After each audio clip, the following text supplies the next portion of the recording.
Hello, ഇന്ന് ഞാൻ ഇവിടെ കാണിക്കുന്നത് നട്ട്സിൻ്റെ കാറ്റഗറിയിൽ വരുന്ന ചെസ്റ്റ്നട്ട്സ് ആണ്.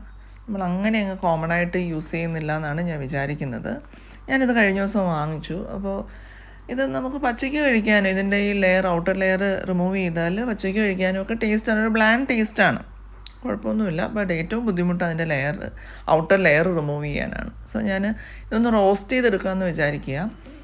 അപ്പോൾ നോക്കൂ, ഞാൻ നല്ല മൂർച്ചയുള്ളൊരു നൈഫ് എടുത്തിട്ട് പോലും അതിൻ്റെ ആ ലെയറിൽ ഒരു സ്ക്രാച്ച് ഇടാനാണ് നോക്കുന്നത്. ബട്ട് നല്ല കട്ടിയുണ്ട്.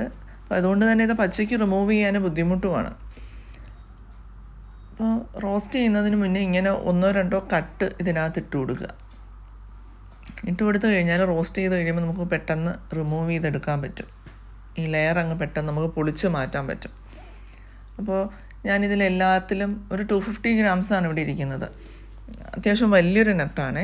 ഒരുപാട് ഹെൽത്ത് ബെനിഫിറ്റ്സ് ഉള്ളതാണ്. നട്ട്സ് എല്ലാം തന്നെ നല്ലതാണ്. ഇതിൽ ആ ഷേപ്പ് പോലെ തന്നെ ഹേർട്ടിനും നമ്മുടെ ഡൈജസ്റ്റീവ് സിസ്റ്റത്തിനും വൈറ്റമിൻ സി റിസോഴ്സ് എല്ലാം ഉണ്ട്. അപ്പോൾ ഇതിൻ്റെ ഓരോന്നിലും ഇങ്ങനെ 1-2 കട്ടിട്ട് കൊടുത്തു കഴിഞ്ഞാൽ നമുക്ക് റിമൂവ് ചെയ്തെടുക്കാൻ പറ്റും. വേണ്ടേ, ഞാനിതുപോലെ നല്ല മൂർച്ചയുള്ള നൈഫാണ്, എന്നിട്ട് പോലും വളരെ ബുദ്ധിമുട്ടിയാണ് അതിട്ട് കൊടുത്തത്. ഓക്കെ, ഇനി നമുക്കൊരു 10 to 15 മിനിറ്റ്സ് ഒരു ലോ ടു മീഡിയം ഫ്ലെയിമിൽ നന്നായി ഒന്ന് റോസ്റ്റ് ചെയ്താൽ ഞാൻ കാണിക്കാം. ഞാൻ ബേക്ക് ചെയ്താലും ഒക്കെ മതിയെന്ന് തോന്നുന്നു. ഞാനിപ്പോൾ നമ്മുടെ നോർമൽ ഗ്യാസ് സ്റ്റൗവിൽ ഒരു പാത്രത്തിൽ 15 മിനിറ്റ്സ് റോസ്റ്റ് ചെയ്യാമെന്നാണ്. ക്വാണ്ടിറ്റി കുറവായതുകൊണ്ട് തന്നെ കുറച്ച് ദിവസം വെച്ചിരുന്നാൽ മതിയല്ലോ. ഒരുപാട് ദിവസങ്ങളിലൊക്കെ വെക്കാനാണെങ്കിൽ കുറച്ചധികം സമയം റോസ്റ്റ് ചെയ്യേണ്ടി വരും, നല്ല ക്വാണ്ടിറ്റി ഉണ്ടെന്നുണ്ടെങ്കിൽ. ഇതൊരു 10 to 15 എണ്ണയേ ഉള്ളൂ കൗണ്ട്. സോ ഒരു മാക്സിമം പോയാൽ 7 to 8 ഡേയ്സിനകത്ത് എടുത്ത് തീർക്കുക എന്നുള്ളതാണ്. അതിൽ 1-2 ഞാൻ നന്നായി ഓപ്പൺ ചെയ്ത് വെച്ചിട്ടുണ്ട്. നമുക്കതിൻ്റെ ഉൾഭാഗം കാണാമല്ലോ. നല്ല വൈറ്റാണ്, ഒരു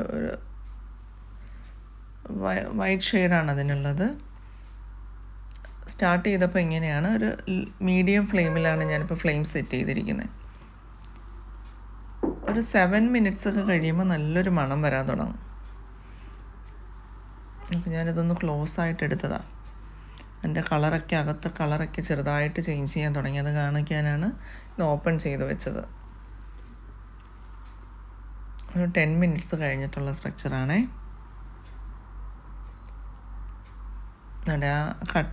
കട്ട് ചെയ്ത ഭാഗത്ത് കണ്ടോ, അത് ഓപ്പണായി വരും. അവിടെ നിന്ന് നമുക്കത് പൊട്ടിച്ച് വേഗം എടുക്കാൻ പറ്റും.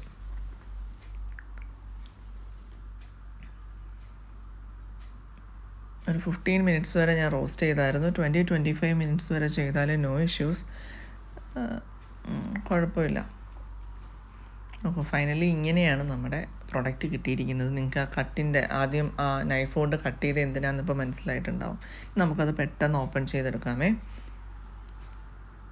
അപ്പോൾ ഇങ്ങനെ പൊളിഞ്ഞു വരും. നമ്മൾ ജസ്റ്റ് ഒന്ന്, അപ്പോഴും കട്ടിയുണ്ട്, ബട്ട് നമുക്ക് കുറച്ചുകൂടെ എളുപ്പത്തിന് ഇത് റിമൂവ് ചെയ്തെടുക്കാൻ പറ്റും. അതേസമയം പച്ചയ്ക്കാണെങ്കിൽ അത് റോ ആയിട്ട് നമ്മൾ ഓപ്പൺ ചെയ്യാൻ നോക്കിയാൽ വളരെ ബുദ്ധിമുട്ടാണ്. ഇങ്ങനെ ഓപ്പണായി വരും. ഇതിൻ്റെ ടേസ്റ്റ് എന്ന് പറയുന്നതേ നമ്മുടെ സ്വീറ്റ് പൊട്ടറ്റോ ഇല്ലേ, അത്രയും മധുരമില്ല. മധുരക്കിഴങ്ങില്ലേ നാട്ടിൽ കിട്ടുന്നത്, അപ്പോൾ അതിൻ്റെ അത്രയും മധുരമൊന്നുമില്ല. ഒരു ചെറിയ മധുരം, നല്ല ടേസ്റ്റാണ്, ഇഷ്ടപ്പെടും.